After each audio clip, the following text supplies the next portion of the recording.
Olá, paz e bem, meu irmão, minha irmã. Seja bem-vindo, bem-vinda para este novo encontro de pessoas interessadas que amam o espírito de São Francisco nas fontes franciscanas. Estamos hoje no 66º encontro e vamos continuar lendo e meditando a administração de número 7, que tem como título que a boa operação siga a ciência. Depois de termos analisado o significado do título dessa administração, no encontro de hoje vamos nos deter ao texto propriamente dito. Vamos ler de novo a administração, que é muito importante. Título: que a boa operação siga a ciência. Diz o apóstolo: a letra mata, mas o espírito vivifica. São mortos pela letra os que cobiçam saber só as palavras, a fim de serem tidos mais sábios entre os outros e poderem adquirir grandes riquezas para dá-las aos parentes e amigos. E são mortos pela letra aqueles religiosos que não querem seguir o espírito da letra divina, mas só cobiçam saber mais palavras e interpretá-las para os outros. E são vivificados pelo espírito da letra os que não atribuem a si toda a letra que sabem ou cobiçam saber, mas, pela palavra e pelo exemplo, devolvem-na ao Altíssimo Senhor Deus, de quem é todo o bem. Até aqui, a administração de São Francisco. Então, vamos olhar o título de hoje: Mortos pela letra e vivificados pelo Espírito. A frase com a qual Francisco abre a 7ª administração é tirada da segunda carta de São Paulo aos Coríntios. No contexto, Paulo sofria contestações por parte de alguns judeus tradicionalistas, porque ele pregava sem nenhuma carta de recomendação por parte das autoridades religiosas de Jerusalém. Paulo então responde que ele não precisa de nenhuma carta, porque seu ministério é guiado e sustentado por outra autoridade, o Espírito. De fato, desde sua conversão, desde seu encontro com Cristo no caminho de Damasco, Paulo está sob o domínio do Espírito e não mais da lei. Do mesmo modo, a autoridade, tanto da Igreja como da ordem, não está escrita com tinta, mas com o Espírito de Deus vivo, não em tábuas de pedra, mas em tábuas de carne, isto é, em vossos corações. Segunda carta a Coríntios. Por isso, os dirigentes, tanto de uma como de outra instituição, não podem querer exercer seu ministério sustentados pela lei escrita ou humana, porque não foi essa que os uniu e os formou e constituiu em igreja, em ordem, em fraternidade. Sua comunhão com os irmãos nasce, permanece e se fortalece pela graça, pela gratuidade do encontro com o mesmo Senhor, que chamou tanto a uns como a outros, e graças à contínua presença do mesmo Senhor, que lhes prometeu estar com eles até o fim dos tempos. Francisco, nesse ponto, se afina muito com São Paulo, tanto na conversão como na espiritualidade. Como Paulo, também Francisco teve de ser derrubado do cavalo do fascínio vertiginoso da glória desse mundo, do cavalo da vanglória do próprio humano, alcançada pelos méritos de seus próprios esforços e pela observância da lei. Agora, ele aproveita o precioso ensinamento de Paulo acerca da superioridade do Espírito à lei para incutir nos irmãos a atenção à verdadeira autoridade de sua vida de seguidores de Cristo, que é o Espírito do Senhor e seu santo modo de operar, como nós vimos na última reflexão. Em outras palavras, quem acolhe a boa nova verá brilhar nele a glória de Cristo e será transformado em sua imagem e semelhança pela ação do Espírito pulsante nas palavras do Evangelho. Na verdade, cada um de nós se constitui num livro, numa grande e sagrada legenda, para usar um termo clássico e franciscano, que precisa ser lida, conhecida, amada e reescrita. Eis o conteúdo dessa admoestação. Por isso, para que esse trabalho seja efetuado de modo apropriado e devido, evitando possíveis desvios e decadências, Francisco começa com a famosa advertência paulina: a letra mata, mas o espírito vivifica. Espírito aqui significa a clarividência, aquela luz, aquele fogo da afeição e da paixão que sempre guiou Cristo em sua obra redentora, salvadora e santificadora. Esse Espírito de Jesus, derramado no coração de cada fiel, de cada crente, adquire características próprias da pessoa que o recebe, que o acolhe e cultiva. Assim, com razão, podemos falar em espírito franciscano, espírito jesuíta, espírito beneditino, uma vez que cada um dos fundadores dessas ordens seguiu Jesus Cristo a partir de um encontro e de uma inspiração toda própria, muito pessoal, distinta e diferenciada. Há, portanto, diz Francisco, um sopro vital divino, impregnando todos os atos, todos os momentos de nossa existência, de nossa história, bem como todos os textos das fontes franciscanas, e que nós devemos seguir se quisermos ser vivificados por ele e transformados nele. Assim, como Francisco Clara e muitos outros frades e as próprias fontes franciscanas, também todos e cada um de nós somos obra, operação, ato, floração desse espírito franciscano. Mas para que essa obra, aconteça em nós, é necessário que estejamos sempre bem dispostos a ouvi-la, entendê-la, captá-la adequadamente e operá-la com fidelidade.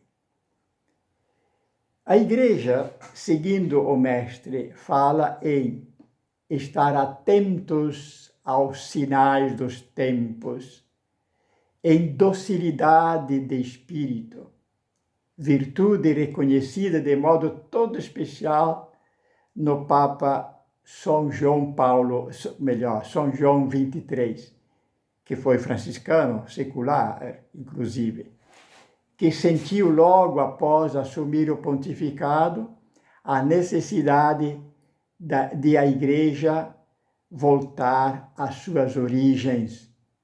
Por isso foi canonizado com essa significativa marca, o Papa da docilidade do Espírito. Aqui está o que poderíamos chamar de condição básica ou anterior para que se possa seguir o espírito da divina letra. Dispor-se sempre de novo para sentir e conhecer este sopro vital originário, a partir do qual nasce, pulsa e floresce todo o nosso ser, toda a nossa vocação e todos os textos franciscanos. Mas não basta ter sido visitado uma vez.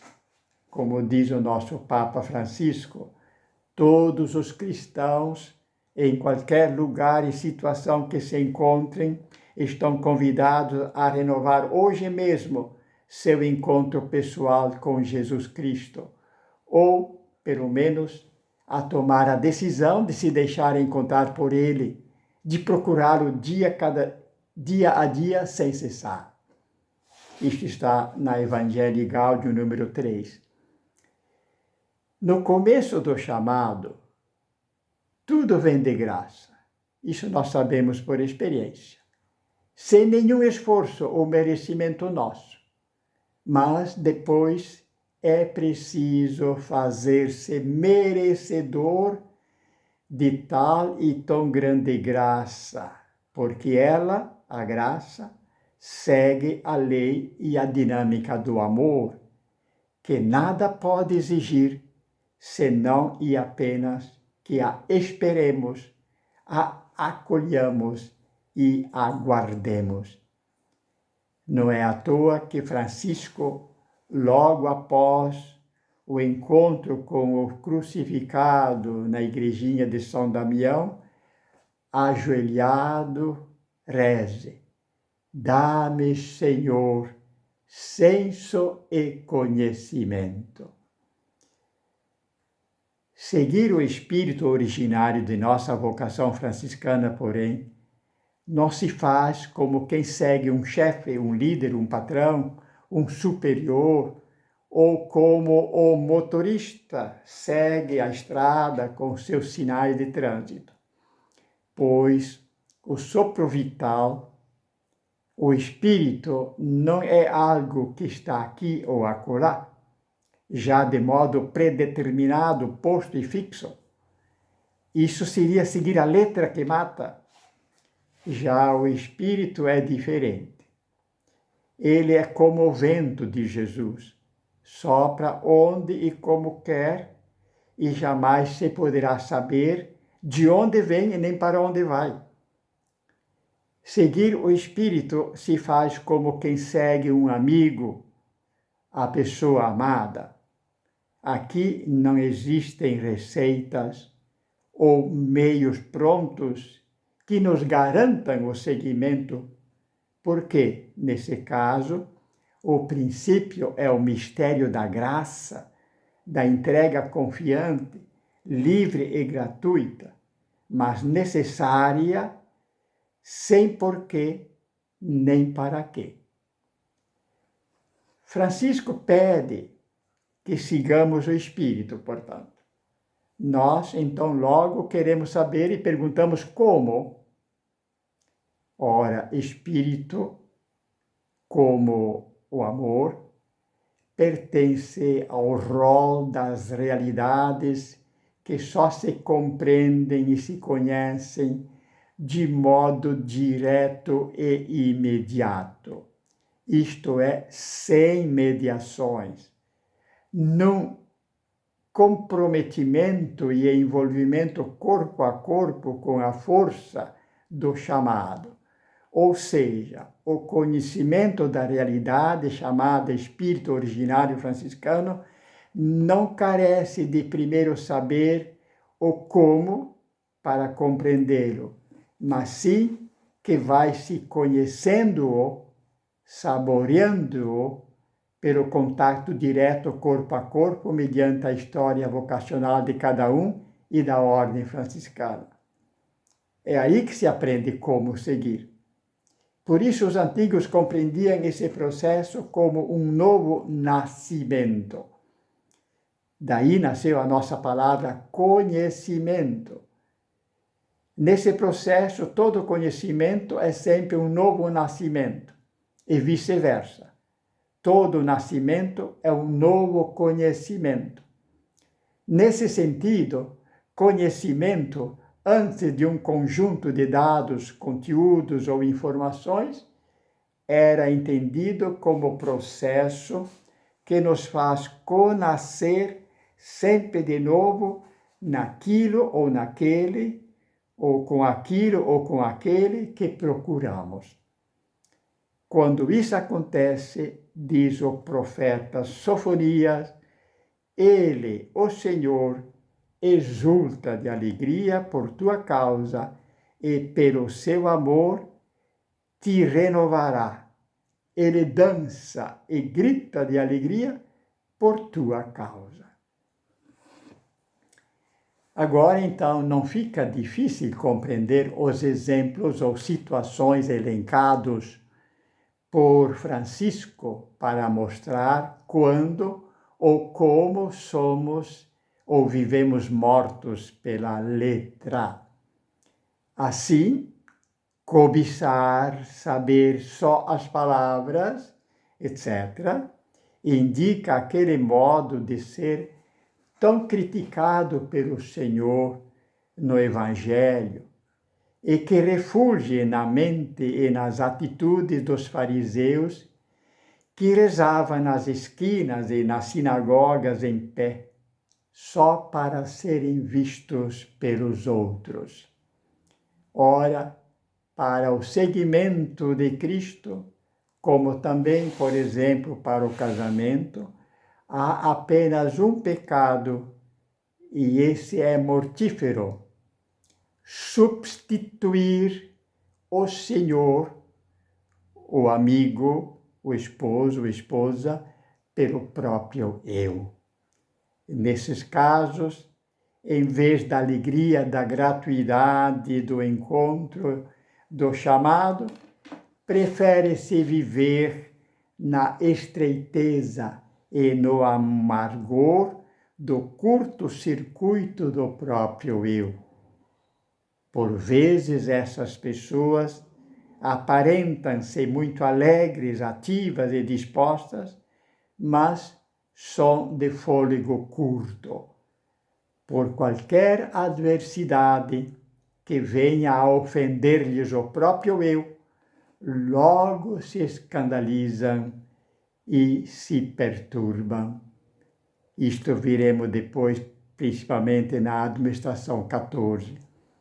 São como árvores que quiseram crescer com as raízes expostas ao público, a fim de serem vistas, admiradas, aplaudidas, anestesiadas pelo embalo do engrandecimento da própria subjetividade, nem se apercebem que, cristãmente ou franciscanamente, já estão mortas, mesmo antes da morte chegar.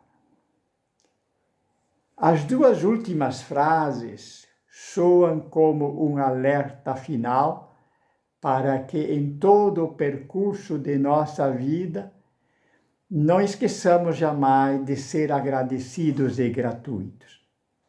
Pois, se formos um pouco atentos à nossa história, aos nossos empreendimentos e ações, haveremos de perceber com muita clareza, como e quanto nossa subjetividade gosta de adonar-se dos benefícios que nos são concedidos a toda hora, como ela gosta de entrar sorrateiramente em termos de autoimagem, autoestima, autoformação, autorrealização e assim roubar o bem que não lhe pertence.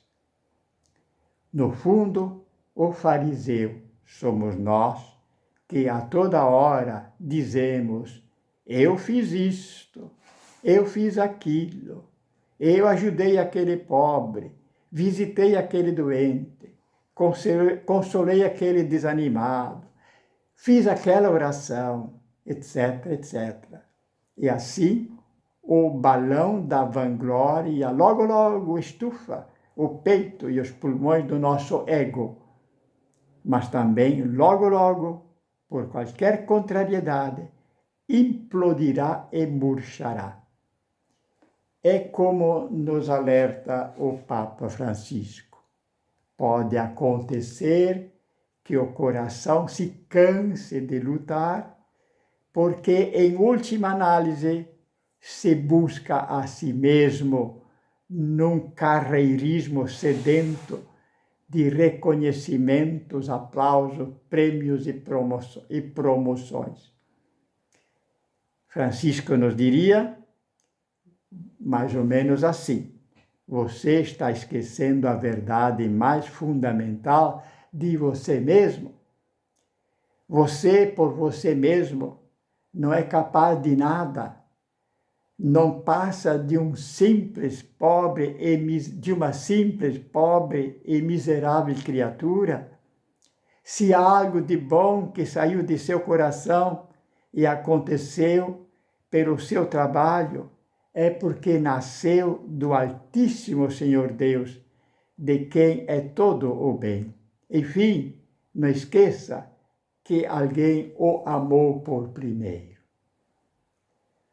Mas, de novo, seria contra a natureza e a dinâmica do amor alguém, como no casamento ou na amizade, por exemplo, proclamar-se a causa do bem. Pelo contrário, se algo de bom aconteceu, será sempre do outro. E, pelo contrário, se algo de mal ou errado acontecer, o culpado serei sempre eu. É o que, desde o pecado de Adão, Deus fez e vem fazendo através de seu Filho Jesus Cristo. Toda a história sagrada não passa de um permanente testemunho do quanto Deus põe e guarda em seu coração nossos pecados, nossas maldades, como sendo seus pecados, suas maldades. É o Cordeiro de Deus que tira o pecado do mundo, que carrega o pecado do mundo. É assim que ele nos liberta da tristeza e da prisão de nossas maldades como sendo suas.